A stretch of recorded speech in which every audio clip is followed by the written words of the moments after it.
Ja Morant, superstar NBA yang sangat dicintai karena dang-dangnya yang memukau. Bahkan highlight dang gagalnya saja sudah memukau. Tapi ia baru-baru saja terikat kasus yang bisa saja menghancurkan karirnya, di mana ia memperlihatkan pistol saat Instagram Live. Hal ini melanggar aturan NBA. Tapi di sisi lain, tahukah kamu bahwa dulunya Ja Morant yang sehebat sekarang ternyata hanyalah pemain tak terkenal dan buangan saat SMA? Akan kami bahas dalam episode kali ini. Sebelum lanjut, jangan lupa like dan subscribe ya. Simak ulasan berikut. Yo guys, buat kalian yang mau cari-cari jersey basket, langsung aja cek sosmed @easysportswear. Tersedia di Shopee, Instagram, dan Tokopedia. Kuy, buruan diserbu. Demetrius Jamel Morant, yang biasa dipanggil Ja Morant, lahir pada 10 Agustus 1999 di keluarga basket. Ayahnya T. Morant adalah mantan pebasket semi-profesional. Awalnya ayahnya ingin berkarir profesional di luar Amerika, tapi saat ibunya hamil Ja Morant, ayahnya memutuskan untuk mengakhiri karir basketnya dan beralih profesi menjadi pencukur rambut. Ayahnya berjanji untuk membesarkan Ja Morant menjadi seorang pebasket yang hebat, yang bisa melebihi ayahnya. Ayahnya melatihnya di halaman belakang rumah. Sejak kecil, mental berani dari Ja Morant sudah ada, di mana ia sering berkata kepada ibunya, "Aku tak pernah takut melawan anak-anak berbadan besar." Morant sangat sayang kepada ayahnya, di mana ia pernah berkata, "Ayahku berkorban dan memilih untuk membesarkanku daripada berkarir di basket. Itulah motivasiku. Sekarang aku hidup menjalani impianku dan ayahku." Namun tinggi badan Ja Morant sangat pendek kalau ia ingin masuk ke NBA. Ia hanya bertinggi 175 cm saja saat awal SMA. Ia bersekolah di Crestwood High School, South Carolina, Amerika. Tapi sayangnya, tinggi badan Ja Morant hanya tumbuh menjadi 183 cm saat di musim terakhirnya di SMA. Tinggi badan seperti itu terbilang sangat pendek kalau masuk NBA. Di balik kehebatannya melakukan slam dunk sekarang, ternyata Morant baru bisa melakukan slam dunk saat di tahun terakhir SMA. Padahal pemain-pemain hebat di Amerika biasanya sudah bisa dunk di awal-awal SMA bahkan SMP. Di sana ia adalah seorang pemain yang hebat, di mana ia menjadi pencetak poin terbanyak dalam sejarah SMA-nya dan 3 kali menjadi pemain terbaik daerah. Dia juga sempat bermain untuk tim yang tak terlalu terkenal di Liga AAU, yaitu South Carolina Hornets, di mana ia sempat setim dengan bintang NBA Zion Williamson. Meskipun dengan prestasi sebanyak itu, Morant bukanlah pemain yang terkenal. Bahkan saat lulus SMA, 3 laman olahraga Rivals.com, ESPN atau 247 Sports tidak memberinya rating sama sekali atau bintang 0.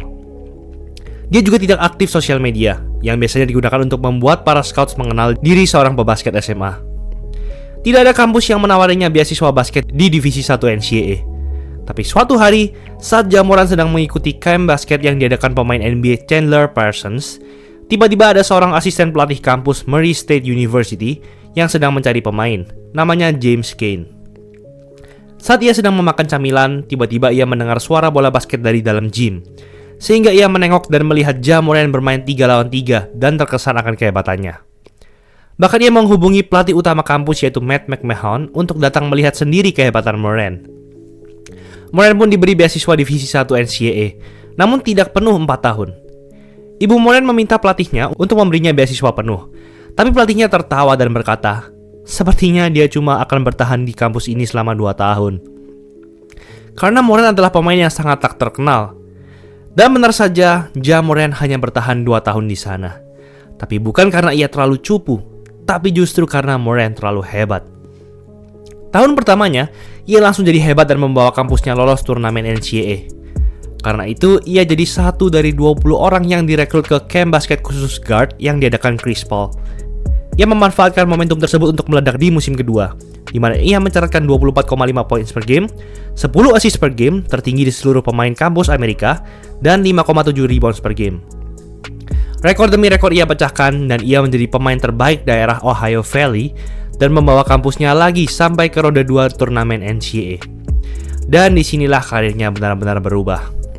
Dari pemain bintang 0 jadi salah satu pemain kampus terhebat di Amerika. Morant berkata salah satu alasannya adalah menjadi pemain yang tak terkenal justru tidak ada tekanan dan ekspektasi dari banyak orang. Dan hal itu justru membuatnya lebih leluasa melakukan apapun di lapangan. Setelah 2 tahun, Morant memutuskan untuk mengikuti NBA Draft 2019 dan ia pun di-pick di urutan kedua ke Memphis Grizzlies. Musim pertamanya, ia langsung menggila dan menjadi Rookie of the Year. Namun hal itu sedikit menimbulkan kontroversi karena banyak orang yang percaya Morant hoki menjadi Rookie of the Year karena Zion Williamson terkena cedera di akhir musim. Padahal Zion bermain lebih hebat. Musim keduanya, Morant berkembang dan membawa Grizzlies ke playoff setelah mengalahkan Warriors di play-in, tim yang akan menjadi rival Grizzlies di masa sekarang. Meskipun mereka keok di ronde pertama, namun Grizzlies sangat dicintai oleh fans karena tim itu dipimpin oleh pemain-pemain muda seperti Ja Morant, Dillon Brooks, dan JJJ. Musim ketiga Morant adalah musim di mana ia meledak. Morant mencatatkan 27,4 poin per game, 5,7 rebounds per game, 6,7 assist per game, serta membawa Grizzlies peringkat 2 di wilayah barat.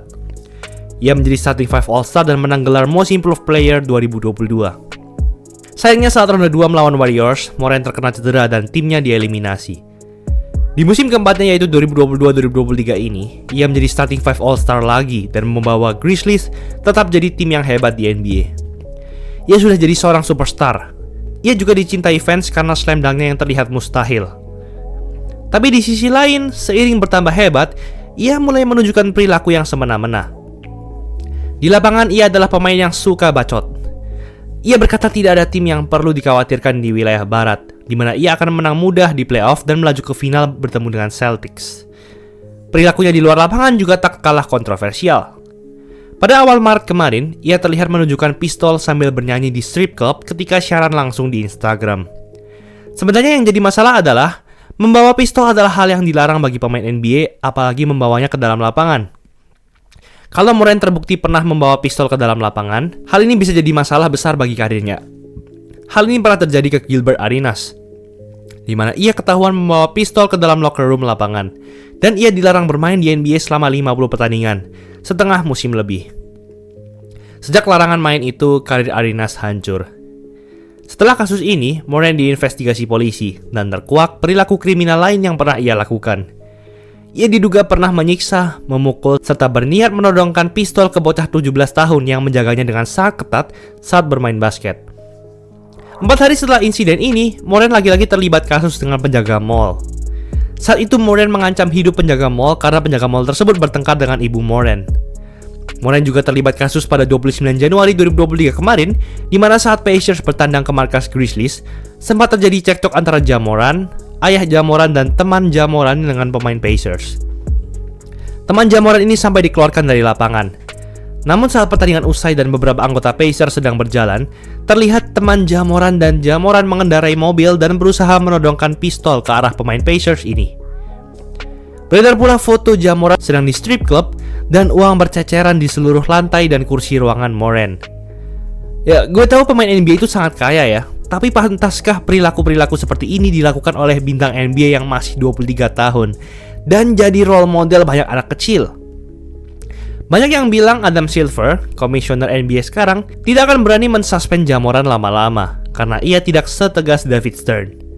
Apalagi kalau disuspend, kita akan kehilangan salah satu pemain paling menarik di NBA, yang artinya kerugian dalam sisi keuangan. Awalnya Morant hanya mendapatkan larangan bermain 2 pertandingan, namun diperpanjang menjadi 6 pertandingan, jadi ia baru bisa bermain pada 18 Maret saat melawan Spurs. Itu pun kalau larangan bermainnya tidak diperpanjang. Kerjasamanya dengan Coca-Cola dan Powerade pun ditarik. Jadi apakah kasus ini bisa menjadi akhir dari karir Ja Morant? Sebenarnya Ja Morant sudah meminta maaf atas segala perilakunya. Dan baru saja ada update bahwa larangan bermain Ja Morant diperpanjang lagi hingga 20 Maret. Penemuan terbaru mengatakan bahwa pistol yang ditunjukkan Ja Morant saat live ternyata bukan pistol miliknya. Dan NBA telah menyatakan bahwa Morant tidak pernah membawa pistol saat bepergian bersama tim. Jadi untuk kali ini Ja Morant masih aman. Tapi apakah justru karena ia bisa lolos di kasus kali ini, itu berarti tidak akan ada kasus-kasus lainnya yang akan muncul dari Ja Morant? Itulah ulasan mengenai episode kali ini. Jangan lupa like, komen, dan subscribe agar channel ini bisa berkembang dan menghasilkan video menarik lainnya. Thanks for watching, I'll see you in the next video.